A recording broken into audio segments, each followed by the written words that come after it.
Welcome to the Every Voice Now podcast, where we bring voices of color into the spotlight. I'm Mila Kim. And I'm Ed Gilbreth. In these bonus episodes, you'll hear inspiring stories from people of color in underrepresented spaces and learn about the challenges they had to endure along the way.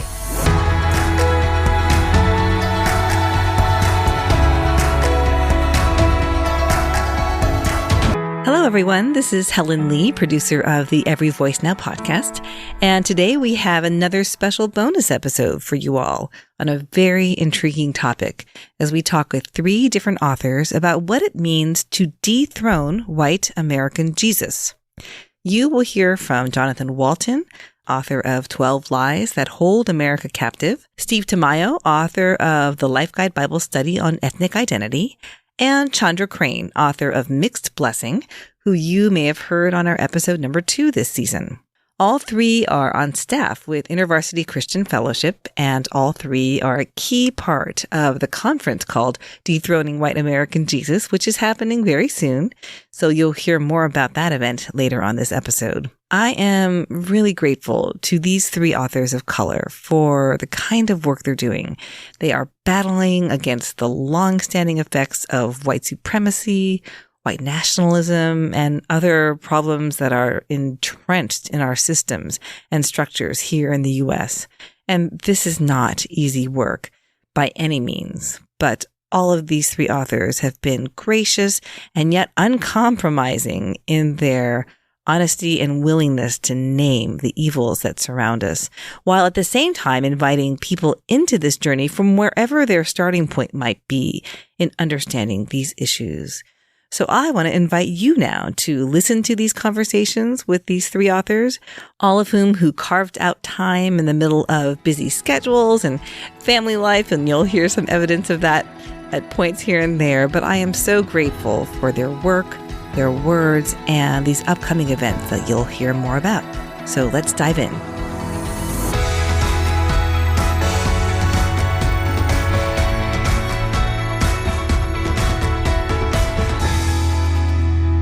Well, I'm excited to welcome Jonathan Walton, author of 12 Lies That Hold America Captive, to the Every Voice Now podcast today. So welcome, Jonathan. Hey, thank you so much for having me. I really appreciate it.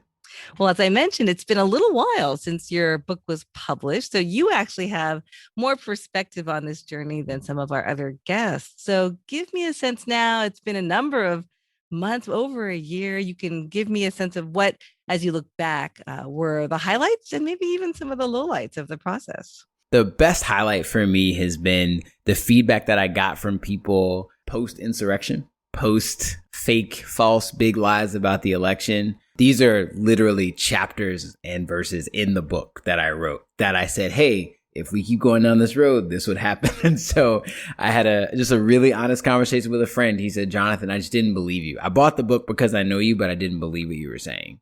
And he goes, I really wish I had taken it seriously. And so that to me is like a highlight and a low light. Like, I'm so glad I wrote something relevant and helpful and will be relevant and helpful for years. At the same time, I really wish I was wrong. So wish I was wrong about violence, about the church, about masculinity and patriarchy. Like, I wish that I was off, but those things bore themselves out.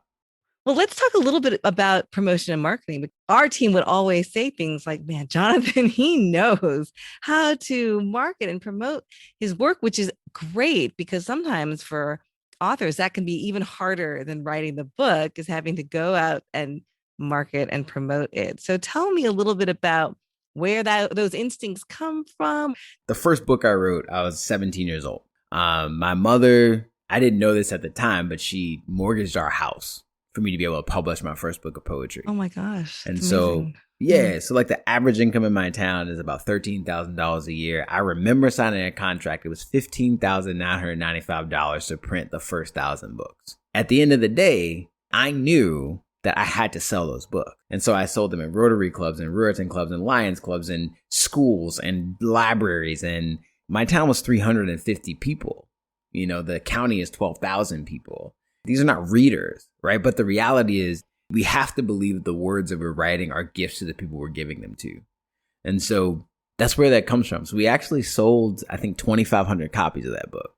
We sold them and then did another round. And that's how I got to Columbia and then how I published the following 2 books of poetry and toured and did all those things. And so I think that's where it comes from. So you talk about these books that you have self-published. So tell me a little bit about that as a potential pathway for potential authors, especially authors of color. Like, when should authors of color think about that as a viable way to get their words and ideas out? With the first 3 books that I wrote, I think self-publishing made sense because it was poetry. And I think it made sense because I was ignorant.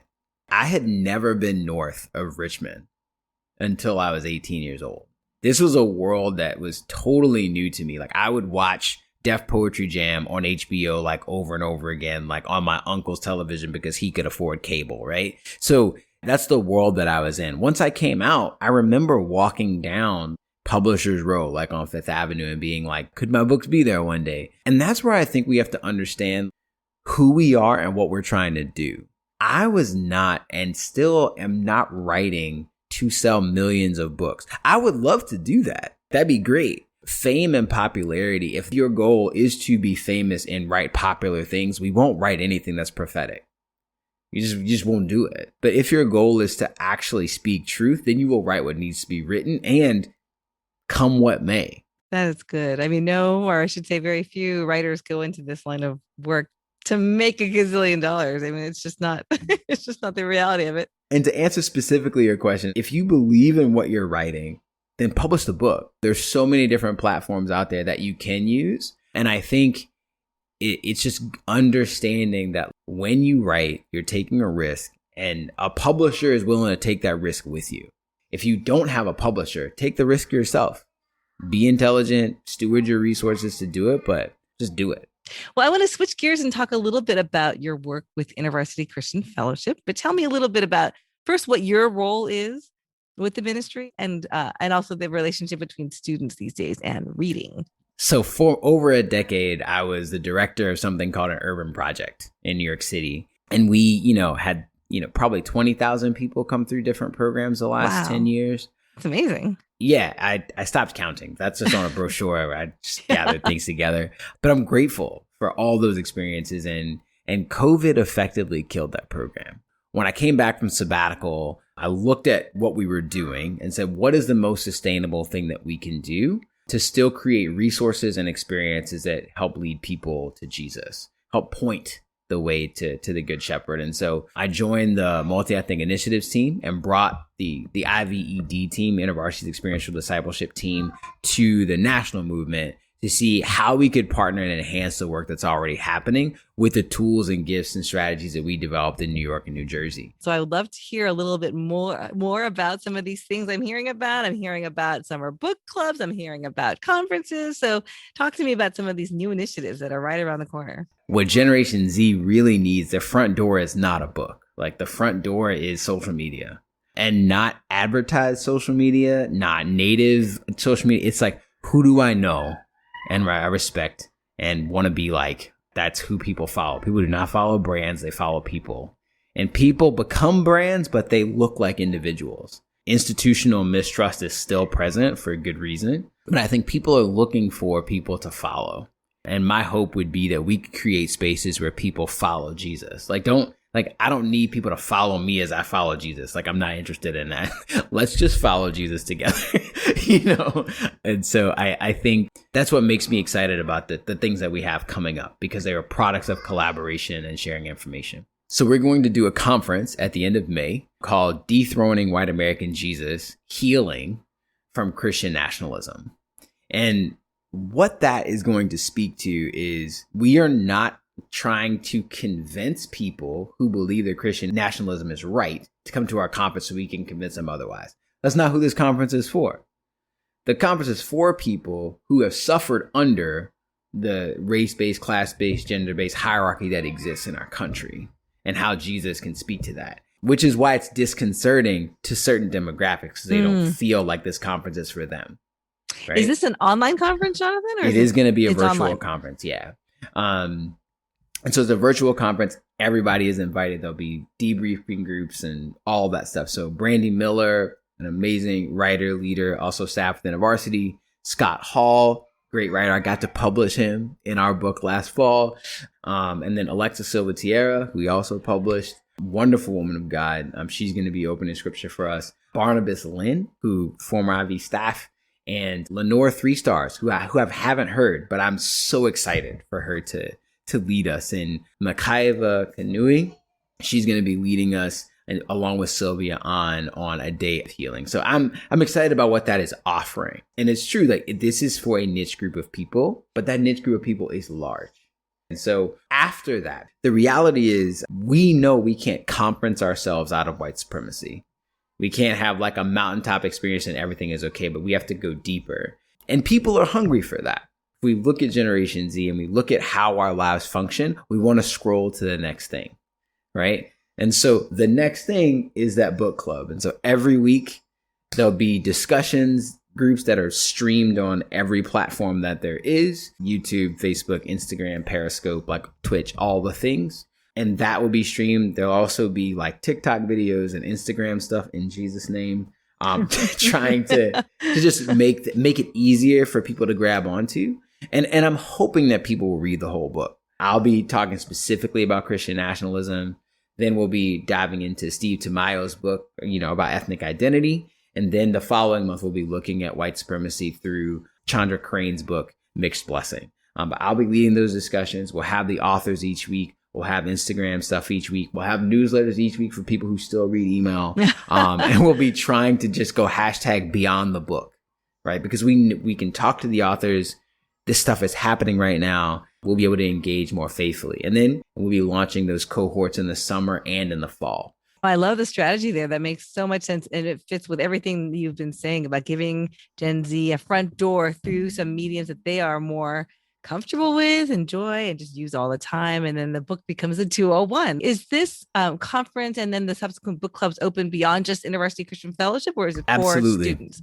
I think that's another thing that we've learned. And I talk about pretty regularly, like no one downstream of colonization, which is everybody, right, has been discipled out of white supremacy, like out of patriarchy, like out of these things. And so I can't send a student to a church and I know where the pastor went to seminary and say, yeah, you'll be accepted and it'll be just fine. Like, so no, like this discipleship is for everyone, because the church is desperate for leaders who can actually lead people out of what I would say the three, if colonization and white supremacy was a three-legged stool, right? Race, gender, and class.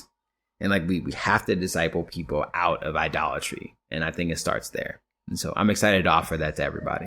Thank you, Jonathan, for being on our show, for just taking a few minutes to talk about both these experiences and your book and your publishing journey.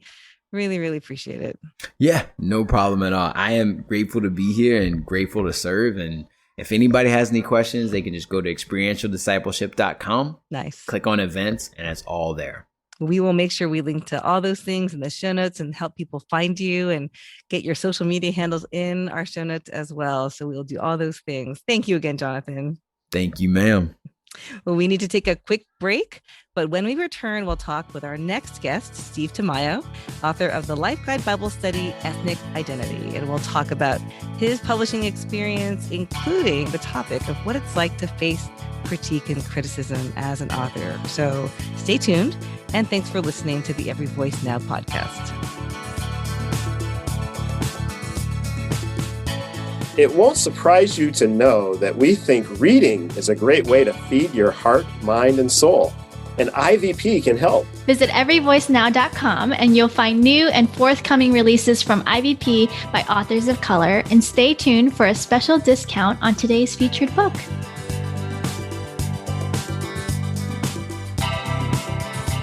Welcome back to the Every Voice Now podcast. I'm Helen Lee, and with us today is our guest, Steve Tamayo, the author of the Life Guide Bible Study, Ethnic Identity. And later in the show, we'll share how you can receive a special discount on Steve's book, as well as on all of the books that we're mentioning in this episode. So welcome, Steve.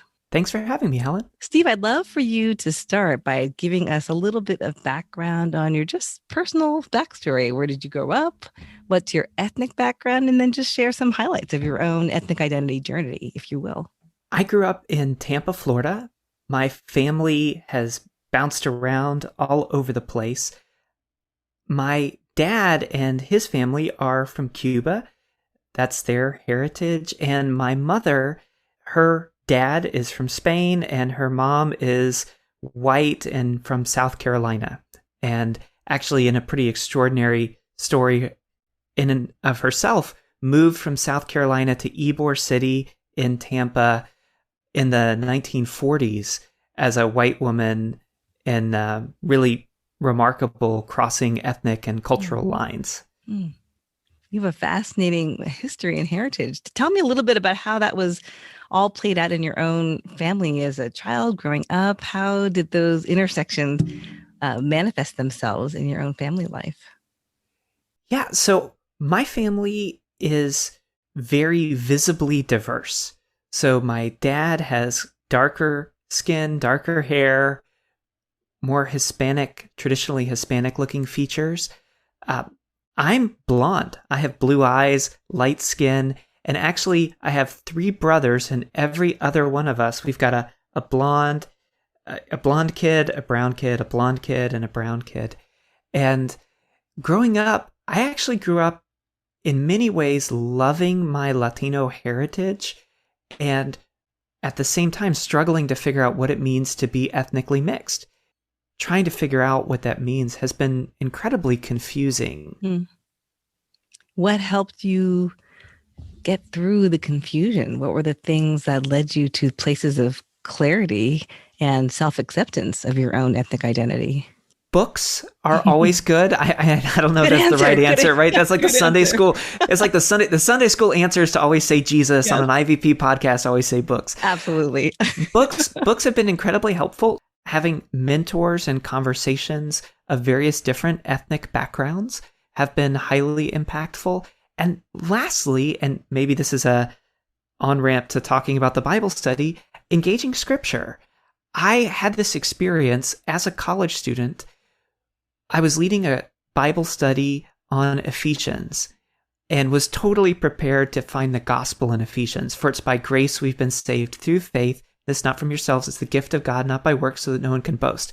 I'm like looking for the gospel, and I was shocked to find ethnicity in Ephesians. And over the years, I have found ethnicity everywhere in the Bible. God has so much to say about our ethnic heritage and our ethnic identity. I wasn't expecting to find that. I grew up around Catholic theology, white evangelical theology, and just had no understanding that the Bible spoke about ethnicity, understood ethnic brokenness, understood assimilation, and offered guidance for me. Yes. Well, you have obviously distilled that working out of those questions into your Bible study. I'm holding it up. I know that our podcast listeners can't see what I'm holding up, but it's Steve's Bible study, which is titled Ethnic Identity, Bringing Your Full Self to God. So this message that you're communicating, even in the title of your Bible study, is healing in and of itself. I'm really glad to hear that. I have found as I've worked through this content with people in church, with religious leaders, with college students and faculty over the years, that one of the things that they find as they engage with what the Bible has to say about ethnicity is they do find healing. Sometimes they find healing for wounds they didn't even register as wounds. I think that what you're doing in this Bible study is demonstrating how Scripture has all this guidance, all this information, all this evidence that God cares about our ethnicity and has been very intentional in the way he has designed us all with that kind of identity. So I would love for you to talk even a little bit about how for you writing this particular Bible study, like how was that for you potentially a healing process? You know, it was a process that had healing at the end of it. I wrote it, and then it was months before I got edits back. And I remember opening up the doc and rereading it. And Stephen King talks about this in his book on writing, where he talks about taking your writing and just dropping it in a desk drawer and leaving it there for 6 months. I read it and I'm like, this is great. It's good, yeah.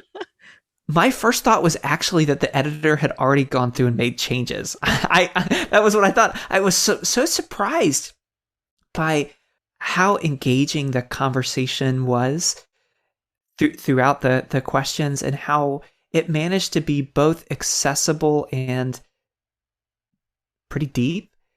And I also just felt this delight that it wasn't centered only on white voices. It includes a white perspective, but there are times where it's very clearly written by a mixed person, an ethnically mixed person, where I ask kind of, think about your ethnic heritages.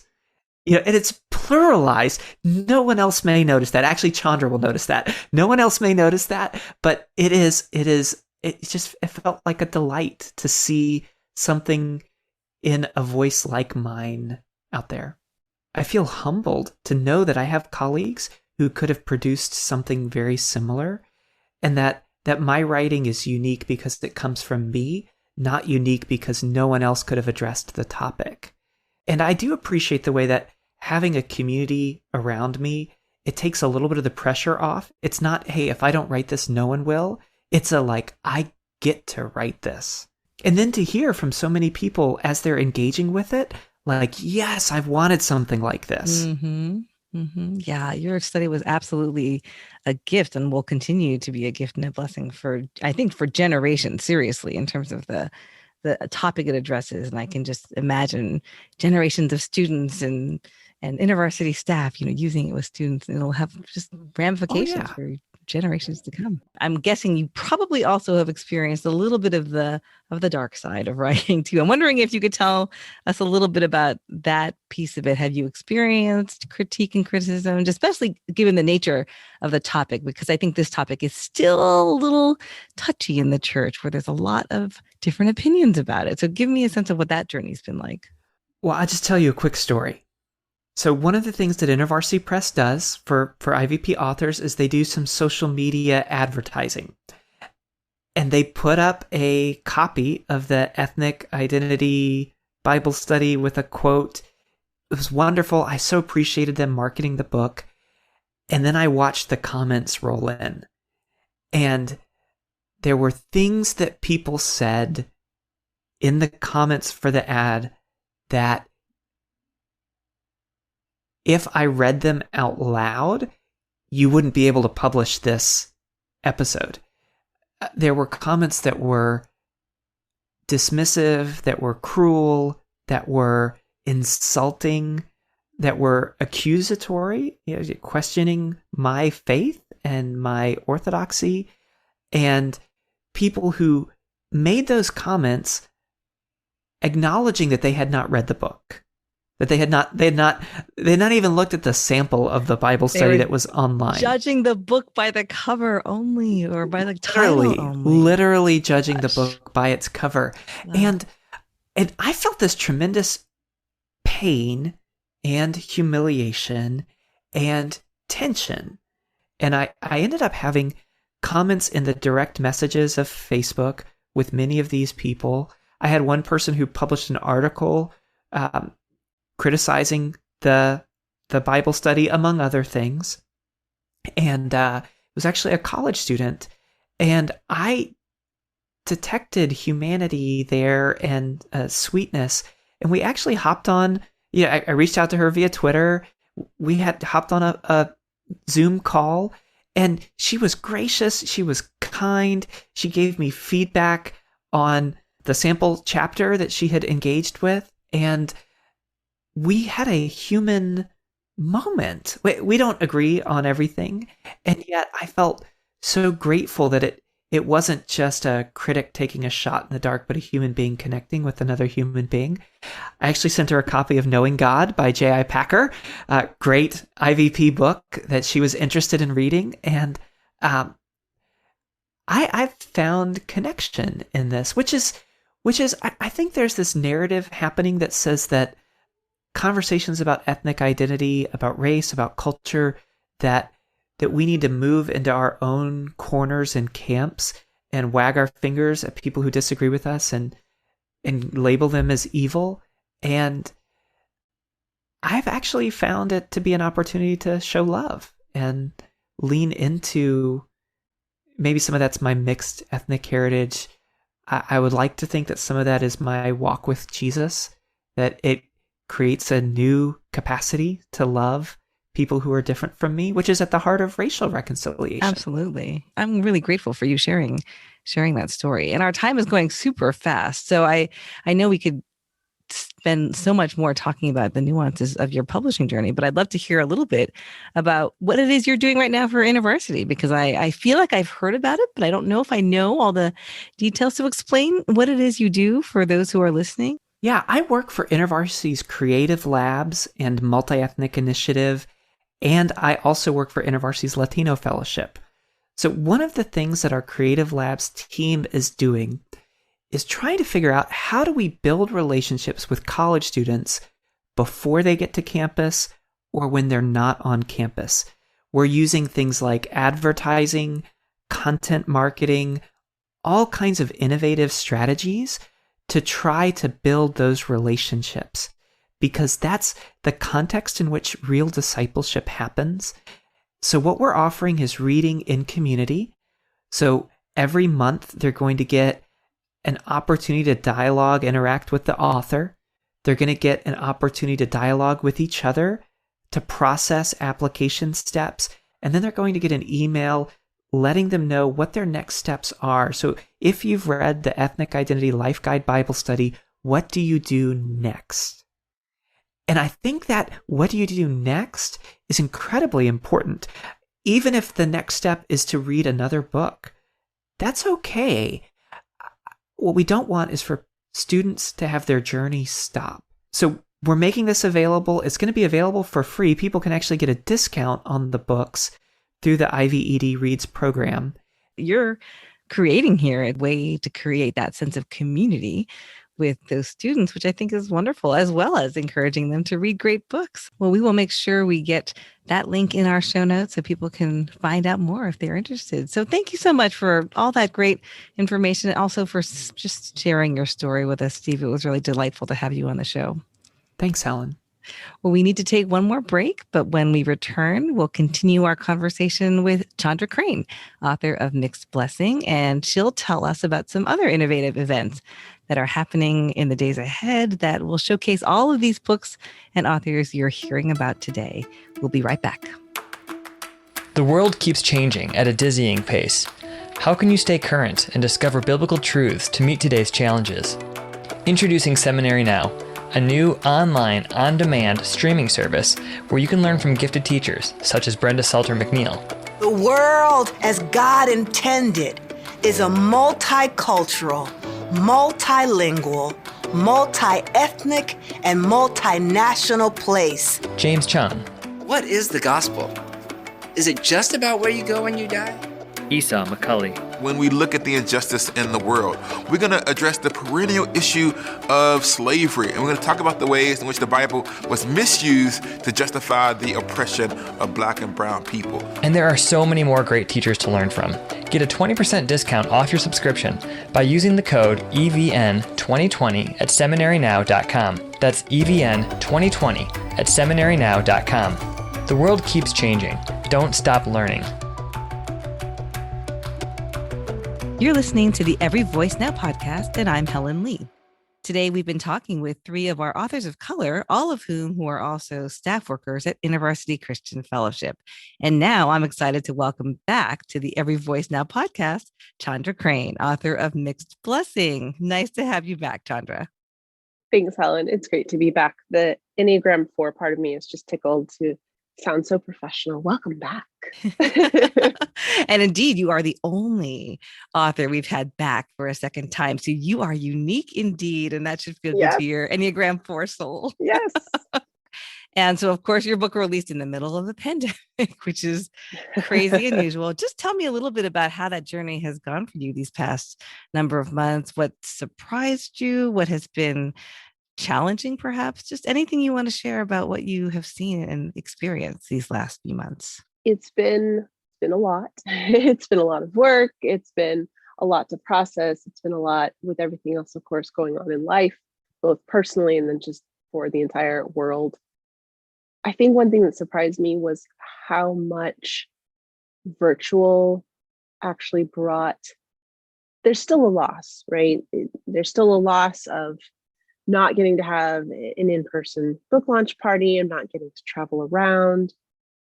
But I think I am pleasantly surprised and really grateful the ways in which having the virtual aspect actually really brought connection I wasn't expecting.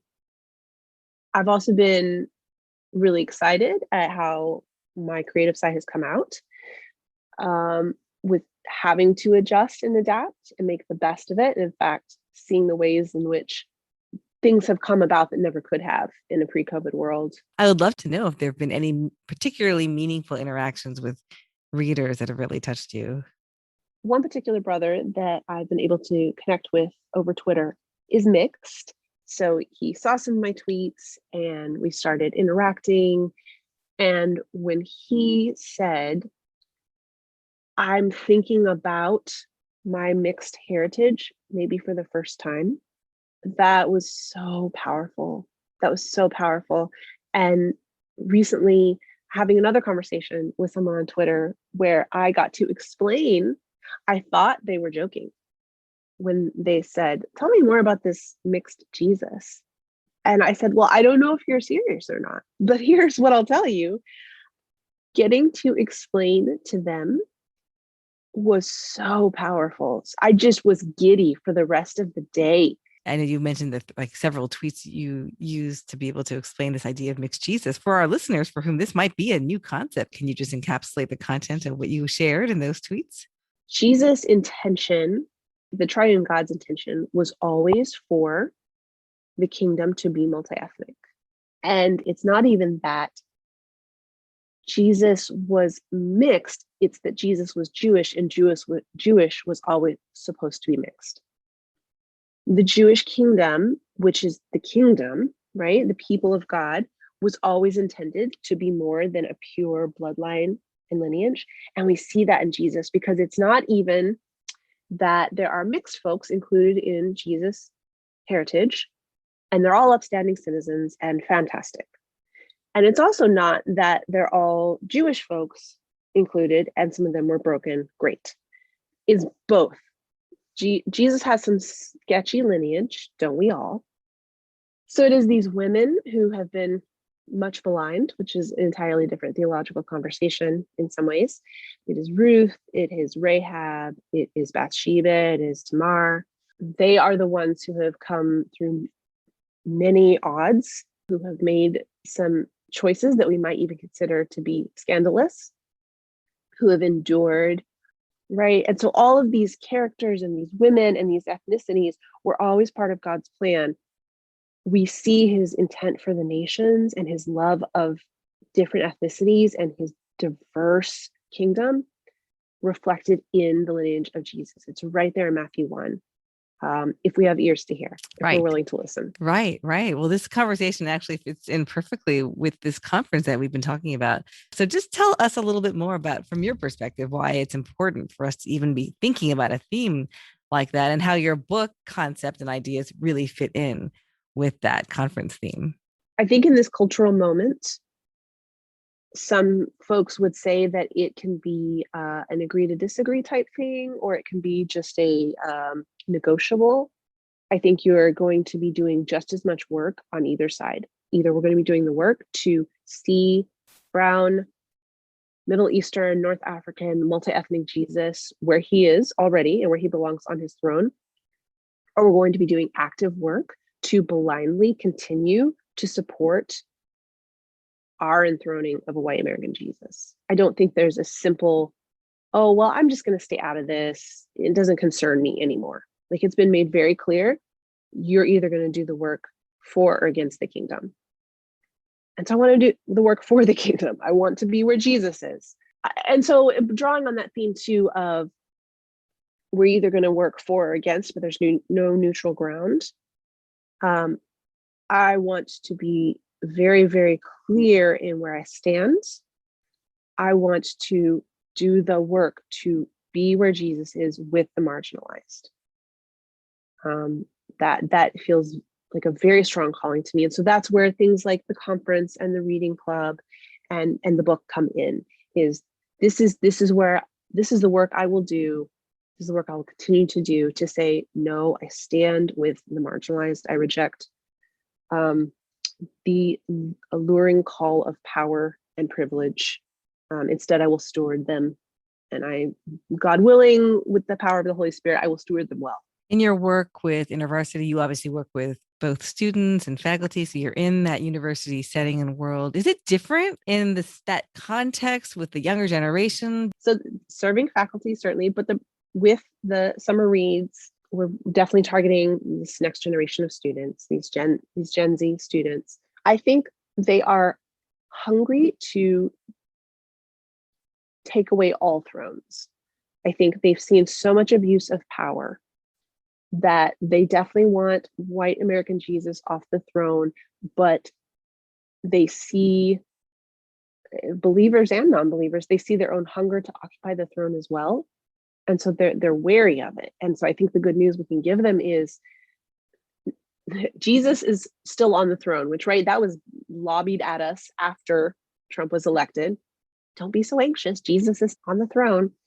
But no, Jesus, really brown, scarred, beautiful, but not attractive to men. He is sitting on his throne. Jesus has always been on the throne. But the principalities and the powers, they are still strong. They're in their death throes. They're still taking us with them as best they can. So here's work to do. One of the things I love about hearing you talk about the work you and Jonathan and Steve are doing, and of course others in the multi-ethnic ministries, is it's such a more nuanced and complex conversation than sometimes what I see in the church, which is very much race as a black, white, binary kind of conversation. So just talk to me a little bit about that from your own experience and even from writing the book. What do you feel like you have come to believe strongly about the role that mixed identity Christians can play in this conversation, and what's lost if their voices aren't there at the table? When we're not there, the conversation is just flatter. It has no nuance. I say it doesn't. Of course, it can. But in general, the conversation, if the conversation is missing any marginalized group, that's a loss. And I think when we look at Revelation 21, the kingdom is multi-ethnic. There are multi-ethnic individuals in the kingdom, namely Jesus himself. But I feel like when a mixed person enters the room, because we change the space by our very nature, because we break down those dichotomies, because we bring a little bit of awkwardness, because the world doesn't know how to react to us, not because there's anything inherently wrong with being multi-ethnic, but because in fact, multi-ethnicity is the norm, but mono-ethnic folks don't know what to do with it. So it feels awkward.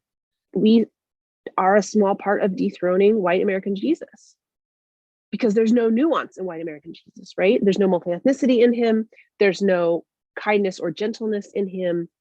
So when we walk in and just stand there next to this throne, which has been usurped, and just kind of shrug our shoulders like, that's not the whole story.